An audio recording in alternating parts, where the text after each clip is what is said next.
భారతదేశానికి ఇస్తున్నటువంటి ఆయిల్ మీద రెగ్యులర్గా ఇచ్చేటువంటి దానికంటే 5% రాయితీని రష్యా ఇస్తుంది. అంటే 5% తక్కువ ఇస్తుంది. ఇంకా ఖచ్చితంగా ఇది భారత్కి ఒక శుభపరిణామంగా చెప్పుకోవాలి. భారత్ అవసరాల్లో 42% ఆయిల్ని రష్యా నుంచే దిగుమతి చేసుకుంటున్నప్పుడు 5% రాయితీ అనేది ఖచ్చితంగా భారత్కు ఒక పెద్ద ఊరటనే చెప్పాలి. మరోవైపు రష్యా సిద్ధంగా ఉంది భారత్లో ఉన్నటువంటి ఉత్పత్తులను కొనడానికి. భారత్ తయారు చేసేటువంటి భారత్ నుంచి వచ్చేటువంటి ఉత్పత్తులను ఒకవేళ కనుక అమెరికా కొనకపోతే, అమెరికా దేశానికి భారత్ ఉత్పత్తులు కనుక ఎగుమతి తగ్గిపోతే రష్యా సిద్ధంగా ఉంది అంటూ ఇప్పటికే రష్యా ప్రకటించింది. దీనికి సంబంధించి ఇప్పటికే మనం చూస్తూనే ఉన్నాం. ద్వైపాక్షిక వాణిజ్యాన్ని 2030 కల్లా $100 బిలియన్ అంటే దాదాపు 8.7 లక్షల కోట్లకు పెంచుకోవడానికి రష్యా భారత్ సిద్ధమవుతున్నటువంటి పరిస్థితి మనం చూస్తూనే ఉన్నాం. అక్కడ జైశంకర్ ఓవైపు పర్యటిస్తున్నారు, మరోవైపు రష్యా విదేశాంగ ప్రతినిధులు కూడా భారత్లో పర్యటిస్తున్నటువంటి తీరు మనం చూస్తూనే ఉన్నాం. ఈ నేపథ్యంలో మరోవైపు భారత్ చేస్తున్నటువంటి ప్రయత్నాలు, రష్యా కూడా ఈ విషయంలో చాలా సానుకూలంగా ఉంది. ఇండియా, చైనా, రష్యా ఈ బంధాన్ని మరింత బలోపేతం చేసే దిశగా ప్రయత్నాలు చేయాల్సిన అవసరం ఉంది అంటూ రష్యా అభిప్రాయపడుతుంది. ఈ మూడు దేశాల మధ్య త్రైపాక్షిక సమావేశం త్వరలో జరగాలి అంటూ కూడా ఆలోచిస్తున్నట్లుగా తెలుస్తోంది. ఈ సంవత్సరం చివరిలో పుతిన్తో మోదీ భేటీ అవ్వబోతున్నారు అంటూ కూడా ఇప్పటికే సమాచారం. పుతిన్తో మోదీ భేటీ అయితే తదనంతరం ఎలాంటి పరిణామాలు ఉండబోతున్నాయి? ఇప్పటికే ఇరు దేశాల మధ్య ఫ్రెండ్షిప్ మరింత స్ట్రాంగ్ అయింది, ద్వైపాక్షిక సంబంధాలు పెరుగుతున్నాయి, వ్యాపార సంబంధాలు పెరుగుతున్నాయి. రష్యా కన్సర్న్ మనకు కనిపిస్తోంది. అమెరికా మనల్ని ఇబ్బంది పెడుతున్న తరుణంలో 5% రాయితీ ఇవ్వడానికి రష్యా సిద్ధమవుతోంది, మన ఉత్పత్తులు కొనడానికి రష్యా సిద్ధమవుతోంది. మరోవైపు చైనా, భారత్, రష్యా ఈ సంబంధాలు పెంచుకోవడానికి, త్రైపాక్షిక సంబంధాలను ఇంప్రూవ్ చేయడానికి కూడా ఇరు దేశాలు ప్రయత్నిస్తున్నటువంటి పరిస్థితి మనం చూస్తూనే ఉన్నాం. రష్యా కూడా దీనికి సిద్ధంగా ఉంది.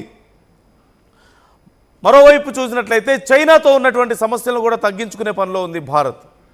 చైనాతో వరుసగా మీటింగ్స్ జరుగుతున్నాయి. భారతదేశానికి సంబంధించినటువంటి ప్రోడక్ట్స్ తిరిగి చైనాకు సప్లై చేసే విధంగా ఏర్పాట్లు జరుగుతున్నాయి. ఇప్పటికే చైనాకు ఫ్లైట్స్ని పునరుద్ధరించారు. ఫ్లైట్ సర్వీసెస్ని తిరిగి భారత్ పునరుద్ధరించిన విషయం మనం చూసాం.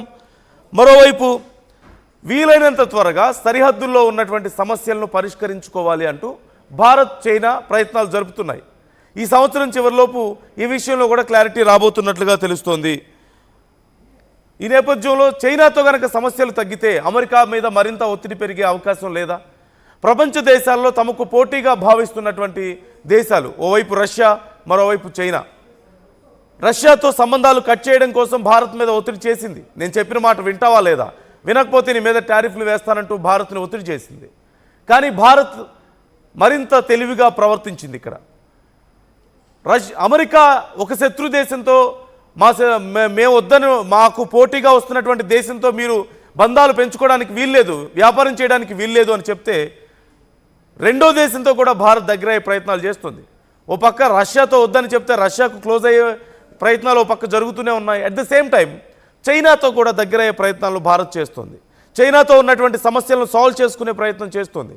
చైనాకు ఇప్పటికే విమాన సర్వీసులను తిరిగి పునరుద్ధరించారు. కరోనా తర్వాత చైనాకు విమాన సర్వీసులను స్టాప్ చేసిన విషయం మనకు తెలిసిందే. ఆ తర్వాత బోర్డర్లో జరిగినటువంటి పరిణామాల వల్ల కూడా అవి అలాగే కొనసాగాయి. ఇప్పుడు బోర్డర్ సమస్యలను తొలగించుకునే ప్రయత్నం, చైనాతో చర్చలు జరిపే ప్రయత్నం జరుగుతుంది.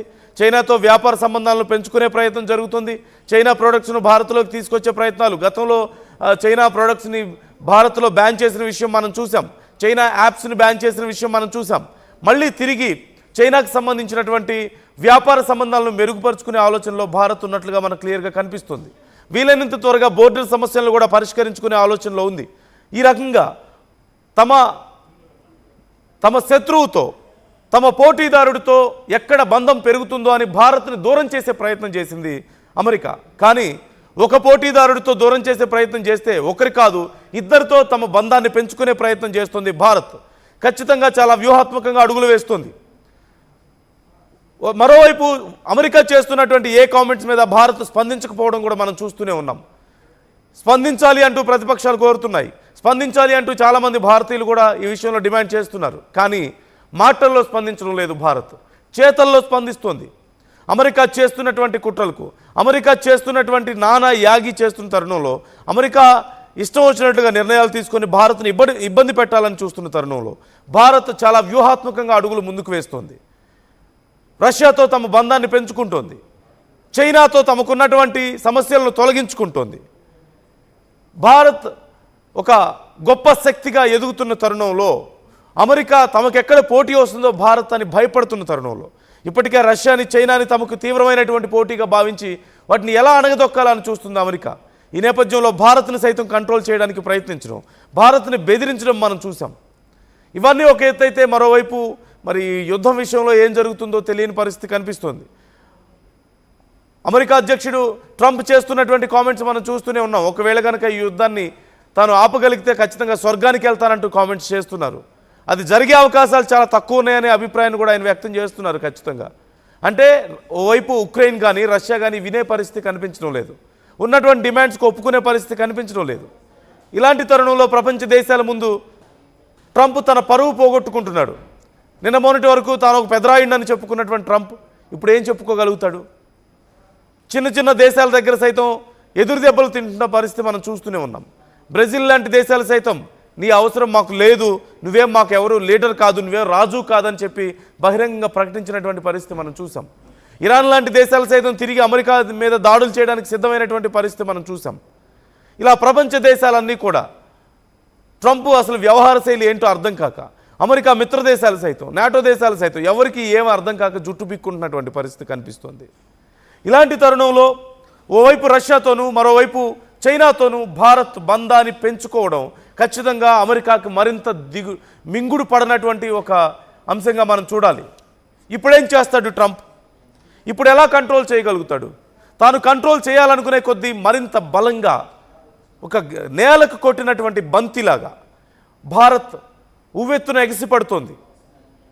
రష్యాతో నువ్వు బంధం పెంచుకోవద్దు, రష్యాతో నువ్వు బిజినెస్ చేయొద్దంటే మా ఇష్టం అని చెప్పాం, నీ మీద టారిఫ్లు వేస్తానంటే వేసుకో అని చెప్పాం. రష్యా మనకి తక్కువకి ఇంకా ఆయిల్ని ఇవ్వడానికి సిద్ధమవుతోంది, ఆయిల్ విషయంలో మరింత రాయితీలు ఇవ్వడానికి సిద్ధమవుతోంది. భారత్ మీద ఎంత ఒత్తిడి తెచ్చినా సరే వెనక్కి తగ్గడం లేదు. మరోవైపు చైనాకు అతిపెద్ద శత్రువుగా మారినటువంటి, ఆర్థికంగా అమెరికాని ఇబ్బంది పెట్టాలని చూస్తున్నటువంటి చైనాకి భారత్ దగ్గరవుతున్న పరిణామం ఖచ్చితంగా అమెరికాకి మింగుడు పడనటువంటి ఒక నిర్ణయంగా మనం చూడాలి. రేపు నిజంగా సరిహద్దుల్లో ఉన్నటువంటి సమస్యలు చైనాతో తొలగిపోతే, వ్యూహాత్మక బంధం పెరిగితే, వ్యాపార సంబంధాలు పెరిగితే అమెరికా పరిస్థితి ఏంటి? జీర్ణించుకోగలుగుతుందా? ఇప్పటికే తిన్న దరక్క నానా అవస్థలు పడుతుంది అమెరికా. పెద్దన్న నన్ను చెప్పుకుంటూ ఎవరు మాట వినక, అది బయటకు చెప్పుకోలేక, ఉన్న ఫ్యాక్ట్ని యాక్సెప్ట్ చేయలేక నానా అవస్థలు పడుతున్నటువంటి అమెరికాకు మనం చైనాకు దగ్గర అవ్వడం నిజంగా అసలు జీర్ణించుకోగలుగుతుందా? భారత్ని ఓర్వగలుగుతుందా? మాటల్లో కాదు చేతల్లో మేము చూపిస్తామని భారత్ చేసి చూపుతున్నటువంటి ఈ వరుస నిర్ణయాలు, వరుస పరిణామాలు చూస్తుంటే అసలు అమెరికా నిద్రపోగలుగుతుందా? ఓవైపు